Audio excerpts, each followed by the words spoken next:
Welcome to Stories from Popcorn Time. Today we're taking a time machine straight back to the early 1980s and revealing layers of fast times at Ridgemont High that you never saw coming. Whether you've memorized every line or you're new to this iconic high school chronicle, brace yourself for a fresh perspective on the film's secret origins, intriguing real-life inspirations, and unexpected cultural ripple effects. We're about to unpack 20 revelations that might just leave you astonished. Before Cameron Crowe became a celebrated filmmaker known for hits like Jerry Maguire and Almost Famous, he was a young journalist with an unusual mission: to infiltrate the teenage world from within. Posing as a student at Claremont High School in San Diego, Crowe spent a full year living among real teenagers, observing their lives, absorbing their slang, and charting the ebb and flow of adolescent dreams. His undercover odyssey yielded a nonfiction book, Fast Times at Ridgemont High, published in 1981. That book, in turn, became the blueprint for the 1982 film. Crowe's approach was radical. He didn't just imagine teenage life. He walked its hallways and ate its cafeteria food, taking mental notes all the while. This intimate knowledge gave the movie an authenticity that few teen films had achieved before. It was as if he'd smuggled a camera behind adolescent lines, capturing insecurities, desires, and confusions that Hollywood's adult outsiders often failed to grasp. During his infiltration, Crowe bonded with a student named Andy Rathbone, who served as the inspiration for Mark the Rat Ratner. Rathbone's journey after high school took an unlikely turn. Initially working in magazine publishing, he eventually found a niche that would make him a household name in a different field. Rathbone authored the best-selling For Dummies computer guides, helping millions navigate the digital frontier. The link between a shy, earnest teen character in a teen movie and the globally successful author of accessible tech manuals isn't just a quirky footnote. It illustrates how real life can outstrip even Hollywood's wildest imaginings. Fast Times at Ridgemont High marked the feature directorial debut of Amy Heckerling, who later gave the world Look Who's Talking and the defining 90s teen comedy Clueless. She was hired by Universal largely on the strength of her AFI thesis film, Getting It Over With, a coming-of-age story about a young woman determined to lose her virginity. Heckerling's personal flair for blending humor, honesty, and the messy truths of adolescence meshed perfectly with Crowe's material. Under her guidance, the film became a pioneering entry in a new wave of teen cinema, capturing a time and place that still resonates decades later. What set Fast Times apart from its contemporaries was the fearless way it confronted teenage life's raw edges: casual sex, abortion, misguided crushes, part-time jobs, and all the subtle humiliations of growing up in suburban America. Far from a sanitized fantasy, it dared to reflect the complicated emotional landscapes that high schoolers navigated daily. Crowe's year undercover ensured no cliché went unexamined. Every interaction, every longing glance, every awkward silence had roots in someone's lived experience. Over the years, Fast Times has influenced a broad range of filmmakers and storytellers who recognized its courage and humor. It laid down a model: show teens as they are, not how adults assume they should be. The movie's ensemble cast, including now legendary actors like Sean Penn, as the iconic surfer stoner Jeff Spicoli, Jennifer Jason Leigh as the quietly hopeful Stacy, and Judge Reinhold as the well-meaning but easily rattled Brad, offered nuanced performances that went beyond the usual stereotypes. Each character revealed layers of vulnerability and aspiration. This complexity can be traced directly back to Crowe's immersive research and Heckerling's empathetic direction. The film's cultural aftershocks extended beyond the silver screen, details like the enduring popularity of certain scenes or lines, the film's portrayal of mall culture, and its unflinching depiction of teenage choices carved out fresh territory for future teen dramas and comedies. At a time when many teen movies were goofy romps without much depth, Fast Times insisted that adolescence was worthy of serious, if humorous, exploration. This stance paved the way for richer teen narratives in the following decades. Long before it became a beloved high school classic, the film's very genesis revealed a creative team teetering on the edge of controversy and innovation. Director Amy Heckerling, fresh from the American Film Institute's prestigious halls, had just caught Universal's eye with her daring thesis film. Impressed by her nuanced take on teenage sexuality, the studio entrusted her with this project as her feature directorial debut. She chose to work with Cameron Crowe's script, adapted from his own nonfiction exploration of real-life teenage existence, a raw and sometimes uncomfortable glimpse into suburban adolescence. This choice was anything but safe. The film originally secured an X rating from the MPAA due to a lengthy sex scene and fleeting male frontal nudity.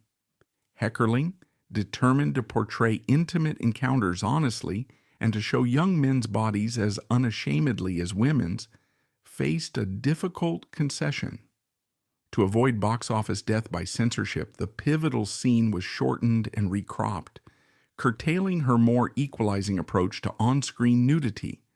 The resulting R rating would allow the film a commercial life, albeit one slightly less forthright than she'd intended. Casting decisions offered a glimpse into alternate realities that might have existed had fate nudged differently. Judge Reinhold ultimately captured the role of Brad Hamilton, the archetype of a well-meaning, if slightly hapless teenager. But early on, a virtually unknown Tom Hanks, who had yet to earn the universal love he would later enjoy, had been considered for the same part. Meanwhile, Fred Gwynne, famous for embodying Herman Munster, received an offer to play the strict teacher, Mr. Hand. Repelled by the script's unflinching look at teenage sex and recreational drug use, Gwynne stepped away, leaving the film to seek another path toward authenticity. Jodie Foster, by that time a seasoned performer, declined the role of Stacey Hamilton, while Justine Bateman turned down Linda Barrett in favor of sitcom stardom on Family Ties. In another astonishing near miss, a young Matthew Broderick passed on the chance to portray the iconic stoner surfer Jeff Spicoli, paving the way for Sean Penn to seize that career-defining moment of eternal cool and hang-loose charm. Familiar faces not yet iconic popped up on set, foreshadowing storied careers. Forrest Whitaker and Anthony Edwards made notable appearances, though still on the cusp of future triumphs. Eric Stoltz, before his leading roles and near-miss casting as Marty McFly in another project, had his film debut here, learning the ropes while surrounded by the magnetic energy of a production that would reshape the teen genre. Even Nicolas Cage, then credited under his birth name Nicholas Coppola, landed only a bit part after multiple failed attempts to snag a more substantial role. Fellow cast members teased him for his famous family name, a cruelty that eventually spurred him to adopt the surname Cage, forging his own identity away from his uncle Francis Ford Coppola's towering legacy. Off-camera preparation and acts of solidarity deepened the film's authenticity. To fully commit to the character of Stacey Hamilton, the 20-year-old Jennifer Jason Leigh went so far as to take a job at the actual pizza parlor located in the Sherman Oaks Galleria Mall, the real-life setting replicated on screen. This immersive approach allowed her to feel the heartbeat of the environment her character inhabited, translating into a performance that captured the subtle vulnerabilities and desires of a teenage girl balancing on the edge of adulthood. Meanwhile, Brian Backer, who portrayed Mark Ratner, arrived from New York without a network of support. Leigh's family offered him temporary lodging during shooting, weaving a rare off-screen camaraderie into a production that was already pushing boundaries in its portrayal of adolescence. Riding on the success of the movie, the studio attempted to translate the film's world into a small-screen endeavor. A short-lived television series called Fast Times emerged, reintroducing some of the characters, yet inevitably failing to capture the lightning in a bottle that the original film had achieved. Without the same daring spirit and the remarkable blend of reality, humor, and pathos that Heckerling and Crowe channeled into the movie, the show vanished into obscurity, a pale echo of what made the film resonate so powerfully. The short-lived TV adaptation of Fast Times at Ridgemont High never recaptured the film's electricity. Only Ray Walston, reprising his role as Mr. Hand, and Vincent Schiavelli, returning as Mr. Vargas, came back from the original cast. Amy Heckerling directed and co-wrote 3 episodes, but her talent couldn't compensate for the show's diluted energy. It folded after a mere 7 episodes. Years later, the legacy of the film inspired a star-studded virtual table read. Brad Pitt, Jennifer Aniston, Julia Roberts, and others assembled during the COVID-19 pandemic to raise funds for CORE, co-founded by Sean Penn, turning memory into meaningful charity. Within the film itself, subtle nods and hidden histories abound. A discreet Bruce Springsteen reference graces Brad's car as a bumper sticker, yet the more profound link to rock royalty lies in Pamela Springsteen, Bruce's sister, who portrayed the captivating cheerleader Dina. After her cameo, Pamela's career veered into darker terrain, earning cult fame as the villain Angela in the Sleepaway Camp horror franchise. Curiously, it was on the set of Fast Times that she and Sean Penn briefly became engaged, forging a behind-the-scenes romance that flickered before vanishing into Hollywood's labyrinth of almost stories. Backstage battles extended to the film's soundtrack. Director Heckerling advocated fiercely for a more youthful, edgy roster of bands, Oingo Boingo among others, hoping to reflect actual adolescent tastes. Producers, however, favored the safer commercial sound of groups like the Eagles. Irving Azoff, the film's producer and personal manager to the Eagles, wielded leverage to guide some musical choices, resulting in a compromise. The movie's final blend of tracks, while still energetic, carries traces of Heckerling's frustrated attempts to bestow the film with a more authentic teenage sonic landscape. Sean Penn's casting as Jeff Spicoli emerged from a chance encounter. Heckerling glimpsed him sitting on the casting office floor, his intense rebellious aura beaming through. Though other auditionees demonstrated cleaner technique, Penn's raw magnetism was undeniable. Once hired, Penn immersed himself completely. He insisted on being addressed solely as Spicoli, method acting his way through every break, every lunch. The rest of the cast quietly labeled him Sean Darrow, half admiring, half bewildered at his unwavering dedication. This unconventional approach sealed Spicoli's place as an archetype of the stoner surfer archetype, a character etched into cultural memory. Such interconnected destinies crisscrossed the production. Judge Reinhold, who landed Brad Hamilton's role, lived next door to Heckerling at the time. Her ex-husband's band, Reeves Nevo and The Cinch, snagged a cameo, weaving personal associations into the film's fabric. Another friend, ex-boyfriend Martin Brest, future director of Beverly Hills Cop and Scent of a Woman, popped up as the field trip doctor near the end. Meanwhile, Nancy Wilson of the rock band Heart drifted through the frame as the alluring girl in the convertible. Years before, she would marry Cameron Crowe. This tapestry of personal ties and fledgling talents, spun among ordinary mall scenery and adolescent chaos, gave Fast Times an authenticity unmatched by polished studio confections. Amy Heckerling initially toyed with an ambiguous ending.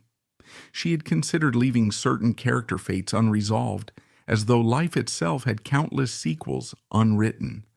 Ultimately, the film crystallized into a sharp snapshot of teenage existence, a meeting point of restless ambition, desperate romance, authentic confusion, and raw humor.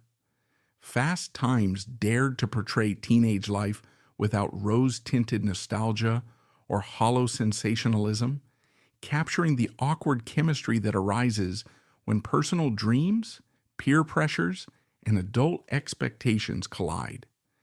In the end, the characters' destinies in Fast Times at Ridgemont High nearly remained a lingering question mark until Universal insisted on a closing montage similar to American Graffiti, offering audiences concrete conclusions to the characters' stories. This decision, a nod to a classic precedent, aligned the film more comfortably with studio expectations, providing a narrative grace note that satisfied conventional tastes. Initially, Universal held only tepid confidence in the project's potential. The film rolled into theaters with a quiet, limited release, granted little promotional muscle and modest fanfare. Yet these tempered hopes were upended when the movie astonished everyone by earning back half its budget in its opening weekend. Surprised and intrigued by this unexpected success, the studio broadened the film's presence across more screens. This strategic pivot propelled Fast Times to a domestic gross of $27 million, an impressive haul given its $5 million production cost, and transformed a gamble into a solid victory. Over time, Fast Times at Ridgemont High transcended mere profitability. It fused into pop culture's foundation, inspiring future generations of teen films and etching its name into cinema's Hall of Fame. Critical recognition followed. The American Film Institute ranked it 87th among the greatest American comedies. Bravo placed it 15th in their top comedy movies, and Entertainment Weekly declared it the second best high school movie ever made. Each accolade served as an echo of the film's enduring relevance, confirming that what began as a risky venture had become a timeless touchstone. In capturing a moment when adolescence met unvarnished desires and honest mistakes, Fast Times anchored itself as a unique totem of youth, unafraid to dissect both trivial embarrassments and deeper insecurities. The choice of shooting locations further reinforced its authenticity. Van Nuys High School in Los Angeles' San Fernando Valley, masquerading as Ridgemont High, lent the film a tactile realism. Both the real and fictional schools shared the same mascot, the wolf, a small but emblematic sign that the filmmakers sought to replicate recognizable hallmarks of suburban secondary education. Through these details, the film tapped into the unspoken universality of teenage corridors and classrooms, fueling its believable tapestry of young life. Character arcs occasionally extended beyond the movie's borders. Judge Reinhold, who embodied Brad's well-meaning but restless pursuit of Linda, reunited with Phoebe Cates in Gremlins a couple of years later. Their new roles, set in a very different narrative realm, somehow recaptured a spark of familiarity for viewers who recognized the subtle nod to their earlier dynamic.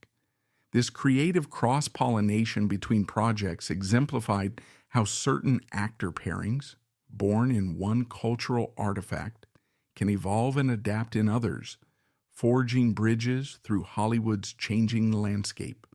All these interwoven tales, the underestimation by the studio, the critical accolades, the personal connections, and the physical spaces used, enriched Fast Times beyond its initial screen life.